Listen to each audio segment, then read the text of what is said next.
அமெரிக்க அதிபர் டிரம்பின் எச்சரிக்கைகள் வெறும் வெற்று முழக்கங்கள் என தெரிவித்த போராட்டக்காரர்கள் தங்களுக்கு அச்சம் இல்லை என உறுதிபட தெரிவித்தனர்.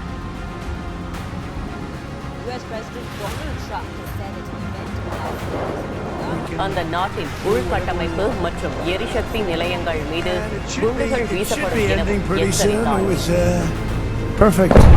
ஹார்முஸ் நீரிணை விவகாரத்தால் சர்வதேச அளவில் எண்ணெய் விலை உயரும் அபாயம் ஏற்பட்டுள்ளது. ஜோதிடத்தின் பரிணாம வளர்ச்சி ALP ஜோதிடம். இதை படிங்க, உங்க வாழ்க்கை உங்க கையில. அனைவருக்கும் வணக்கம். இன்னைக்கு நம்ம பார்க்க போகிறது என்ன அப்படின்னு பார்த்தீங்கன்னா, பெரிய அரசியல், பிரம்மாண்டமான அரசியல்னு சொல்லலாம். என்ன அப்படின்னு பார்த்தீங்கன்னா, ட்ரம்ப் பார்த்தீங்கன்னா திடீர்னு போர் பண்ணலான்னு சொல்கிறார். திடீர்னு போரை 1 வீக் கழித்து நான் தொடர போகிறேன் அப்படின்னு சொல்கிறாரு. நம்ம ஏன் இந்த விஷயத்தை நம்ம பேசுகிறோம் அப்படின்னு பார்த்தீங்கன்னா, இந்த ஆளுமை செய்யக்கூடிய ஒரு பர்சனை நாம் சரியாக தேர்ந்தெடுத்து கொள்கிறோமா அப்படின்ற ஒரு விஷயந்தான் ரொம்ப முக்கியமான விஷயம். நம்ம சரியான ஆளை நம்ம தேர்ந்தெடுக்கலன்னு வச்சுக்கோங்களேன், என்ன நிகழ்வு நடக்குது அப்படின்னு பார்த்தீங்கன்னா, ஒரு பெரிய பிரச்சனைக்கு நம்மளே ஆட்படுகிறோம். தப்பான ரூல் போட்டு ஒரு தப்பான ஒரு விஷயத்தை செய்து இன்றைக்கி நிறைய பாருங்கள், லஞ்ச லாவண்யம் பயங்கரமாக இருக்குது அப்படின்னு நிறைய நியூஸில் நம்ம கேட்குறோம்.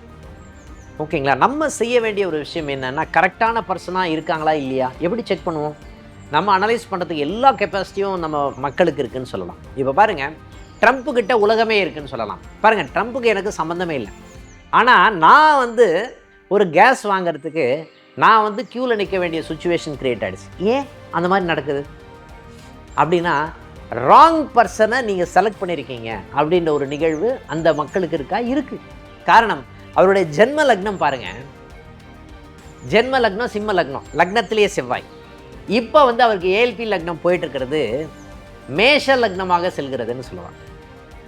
மேஷ லக்னத்துக்கு 1ஆம் இடத்துக்குரியவன் செவ்வாய் தான், 8ஆம் இடத்துக்குரியவன் செவ்வாய். அப்போது மேஷ லக்னம் அவருக்கு அஸ்வினி நட்சத்திரம் போயிட்டுருக்கு. அந்த அஸ்வினி நட்சத்திராதிபதி எங்கே இருக்காருன்னு பார்த்தீங்கன்னா 8ஆம் இடத்துல இருக்கிறார். அப்போது இவர் தப்பாக தான் டிசைட் பண்ணுவார் அப்படின்னு ஒரு நிகழ்வு பை டிஃபால்ட்டாகவே நமக்கு தெரியுது. 8ஆம் இடத்துக்குரியவன் 5ஆம் இடத்துல இருந்தால் என்ன பலன் உங்களுக்கே தெரியும். நிறைய பேர் அஸ்ட்ராலஜிஸ்ட் பார்க்குறீங்க. 8ஆம் இடத்துக்குரியவன் 5ஆம் இடத்துல இருக்கும்போதே இந்த வார், போர், இந்த போர் சம்பந்தப்பட்ட இதுதான் மனசுன்றது 5ஆம் பாவம். 8ஆம் பாவம்ன்றது தீராத பிரச்சனை, தீராத ஒரு நானே என்னை வருத்தி கொள்கிறோன்ற மாதிரி போர் அப்படின்ற ஒரு ஆப்ரேஷன் அப்படின்ற ஒரு விஷயம்லாம் சொல்லும் 8ஆம் பாவம். இந்த 8ஆம் இடத்துக்குரியவன் 5ஆம் இடத்துல இருக்கும்போது என்ன சொல்லுது அப்படின்னு பார்த்தீங்கன்னா, மனசு ஃபுல்லாக போர் வெறி அதிகமாக இருக்கக்கூடிய ஒரு தன்மையை அவங்களுக்கு கொடுக்குது. ஆளுமை செய்யக்கூடிய ஒரு பர்சனுக்கு கொடுக்குதுன்னு சொல்லலாம். ஓகேங்களா? இப்போ 8ஆம் இடத்துல கேது பகவான் இருந்தார்னாவே பை டிஃபால்ட்டாக நம்ம பார்க்குறோம் 2ஆம் இடத்துல ராகு பகவான் இருக்கார்.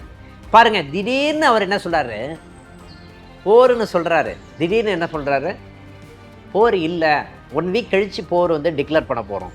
அப்போ என்ன நடக்கும்னே தெரியல. அட்லீஸ்ட் இப்போவாது சொன்னார் 1 வீக் கழித்து போர். இந்த போர் அப்படின்ற ஒரு நிகழ்வு கொஞ்ச நாளாவது கொஞ்சம் தள்ளி போகணுன்றது எல்லாரும் ஆண்டவர்கிட்ட பிரார்த்தனை பண்ணணும். பாருங்கள், ஒரு நல்ல பர்சனை தேர்ந்தெடுத்திருந்தால் அவன் க்ரியேட்டிவாக என்னென்ன பண்ணணுமோ அதை பண்ணியிருப்பான். தேவையில்லாத ஒரு நிகழ்வுக்காக இந்த பர்சனை என்ன பண்ணுறாருன்னு பார்த்தீங்கன்னா, ஒரு போர் குணம் கொண்டு, ஏன்னா 1ஆம் இடத்துக்குரியவன் செவ்வாய் பகவான் தான், 8ஆம் இடத்துக்குரியவன் செவ்வாய். அவன் மனசில் 5ஆம் பாவன்ற மனசில் உட்காந்துக்கிட்டு மனசு ஃபுல்லாக போர் வெறி அதிகமாக இருக்கக்கூடிய தன்மையை யார் தேர்ந்தெடுத்தது? மக்கள் தேர்ந்தெடுத்து உட்கார வச்சுருக்காங்க அப்படின்ற ஒரு நிகழ்வு இருக்கா? இருக்குது. அப்போது எதுக்காக இந்த உதாரணம் சொல்கிறேன்னா, ட்ரம்ப்போட ஜாதகம் எதுக்கு நான் சொல்கிறேன் அப்படின்னு பார்த்தீங்கன்னா, ஏதாவது பர்சனல் வெஞ்சன் ஏதாவது இருக்கா? ஒன்றுமே கிடையாது. ஓகேங்களா? எல்லாமே சுமூகமாக தீர்க்கக்கூடிய முடிவுகளாக இருக்கக்கூடிய தன்மை இருக்கா? இல்லை.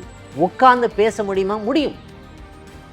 இந்த மாதிரி போர் குணம் கொண்ட ஒரு மனிதனை தலைமை பீடத்தில் உட்கார வச்சுட்டோன்னு வச்சுக்கோங்களேன், இந்த நிகழ்வுகள் என்ன கொடுக்கும் அப்படின்னு பார்த்தீங்கன்னா, எல்லாருக்குமே கஷ்டத்தை கொடுக்கும். பாருங்கள், சம்பந்தமே இல்லாமல் ஒரு ட்ரம்ப்புக்கும் எனக்கு என்ன சம்மந்தம் இருக்குது? சம்மந்தமே இல்லை. இன்றைக்கி என் வீட்டு பக்கத்தில் இருக்கவும் சரி, என்ன நானும் சரி, நான் க்யூவில் நிற்க வேண்டிய சுச்சுவேஷன் ஏன் க்ரியேட் ஆகுது? ஓகேங்களா? கேஸுக்காக க்யூவில் நிற்க வேண்டிய சுச்சுவேஷன் ஏன் க்ரியேட் ஆச்சு? கேஸ் தட்டுப்பாடு ஏன் க்ரியேட் ஆச்சு? ஐயோ, பெட்ரோல் வரலைன்னா என்ன பண்ணுறது? ஏன் க்ரியேட் ஆச்சு இந்த மாதிரி சுச்சுவேஷன்? எல்லாமே காரணம் என்ன அப்படின்னு பார்த்தீங்கன்னா, ஒரு தப்பான ஒரு தலைவனை தேர்ந்தெடுத்தது தான் காரணம் அப்படின்னு ஒரு நிகழ்வுக்காக இருக்குன்னு சொல்லலாம். அதனால் நம்ம ஒரு ரைட்டான ஒரு தலைவரை கிரியேட் பண்ணுறதுக்கு கொஞ்சம் யோசனை பண்ணுங்க. யார் நமக்கு நல்லது செய்வார்கள், யார் நாட்டுக்கு உண்மையாக இருக்கிறார்கள், யார் நம்மளுடைய பகுதிக்கு உண்மையாக இருக்கிறார்கள், யார் நம்மளுடைய பகுதிக்கு நல்லா செய்வாங்க அப்படின்ற ஒரு விஷயத்தை ஸ்ட்ராங்காக டிசைட் பண்ணி அவங்களுக்கு ஓட்டு போடுங்கன்னு சொல்லலாம். அடுத்த பதிவில் சந்திப்போம். நன்றி, வணக்கம்.